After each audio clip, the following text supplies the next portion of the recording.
Hey YouTube, Joshua Pollard at Just an Oil Guy. Oil is crashing. It's around 43 right now. I'm thinking about a $32 bottom somewhere in there shortly.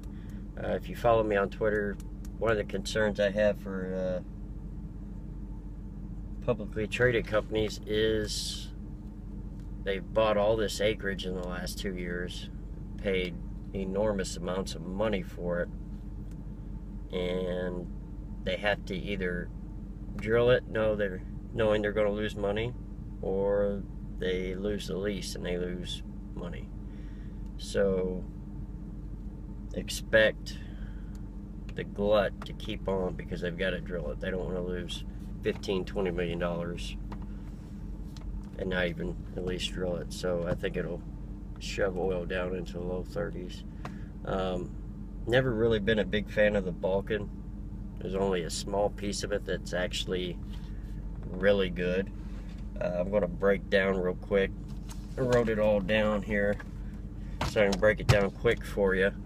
There's an enormous potential in the Bakken, but as far as actually profitable wells that will make your money back, it's not near what you need it to be. On this, I'm going to start with a 1280 section, 1280 acre section, where you can put 3 wells on it. So at 1280, we're going to use $10,000 an acre, which is extremely low. Most companies out there have paid sizably more than that, but just to give you a simple number, 10,000 acre, 1280 acres, it's $12.8 million. Now, you can downspace it, so we're going to divide that number by 3, which comes out to 4,266,000, 4.26 million. We'll call it that. All right, now the well will cost $8 million, which is kind of low as well. Drill and complete the well is $8 million. So that puts your total cost there at $12,266,000 and some change. So remember that number, 12 million. That's to break even. That's to break even. Right now oil is at 43. To go one step further, I'm going to put oil at $100. All right. So you start with 1 barrel of oil. It's worth $100. First of all, North Dakota gets 5% gross. So now you're at $95. Then you have the mineral owner who gets a minimum of 25%. So now you're at 70. And there's more to this, but I'm just going to name the big items because I'm not counting operating expenses, electrical, all that crap. Just the big ones. So North Dakota gets $5 out of it. The mineral owner gets another $25 out of it, so you're at 70 now. Most companies are paying right around $13 a barrel to get it to market. On this, we're just going to use an even 10. So now we're at $60. $60 a barrel from that original $100. Now, here's where it gets fun. You remember the first number, the 12,266? Okay. Divide 12,266,000 by 60. I get 204,444. Now, you may be asking, what's that number? That is the number of barrels a company has to produce just to break even. Can you see this?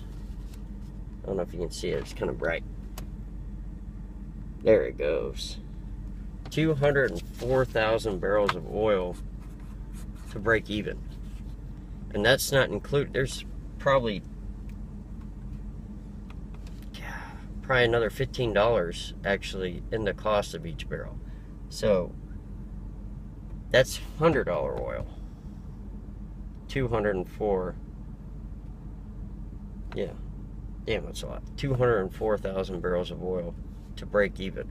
I'm going to show you, I don't know if I'll get to it today. What I'll do is I'll map out the Bakken, and I will put a filter to show only the wells in the Bakken Shale in the Three Forks that have produced 200,000 barrels or more.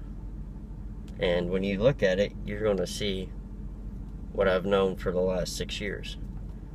I don't like it. The oil is tremendous, but there's too much problems up there. The pipeline, of course, will help, but you look at companies like Whiting, they just sold their North Ward field. Continental's highly exposed to North Dakota. All these companies are very much exposed up there, and at $100 oil, they need 204,000 barrels to break even. 204,000 barrels to break even at 100. So what is that? 408,000 at 50? It's not happening.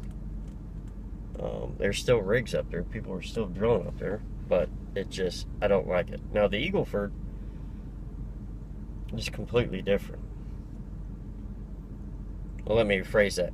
If you're in the prime locations, the Eagle Ford is completely different because infrastructure is already there. Same with the Permian Basin and some of the other plays.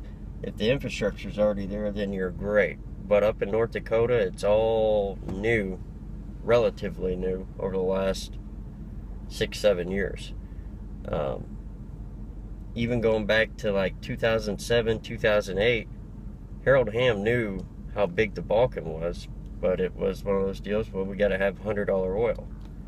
Well, at $100 oil, it's still not that great.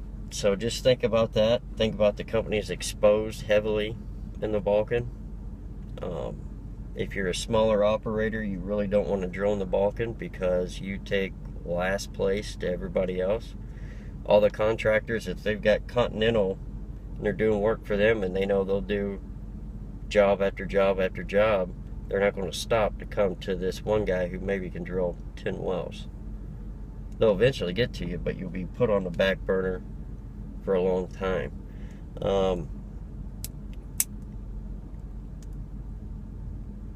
In theory, if we get to the $55-60 a barrel threshold, they'll start refracking the wells, which so far has shown that it actually has done pretty decent.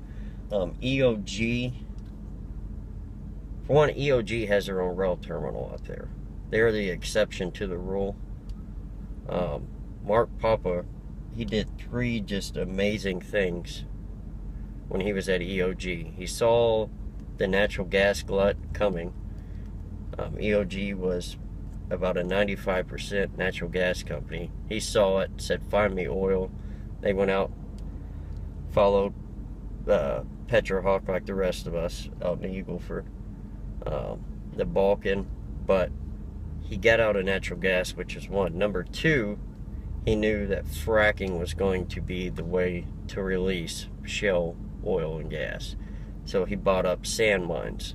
So he gets sand for next to nothing, which is awesome. One of his biggest complaints was he wishes engineers would quit thinking that sand was free because their staged fracks were tremendously higher than other companies.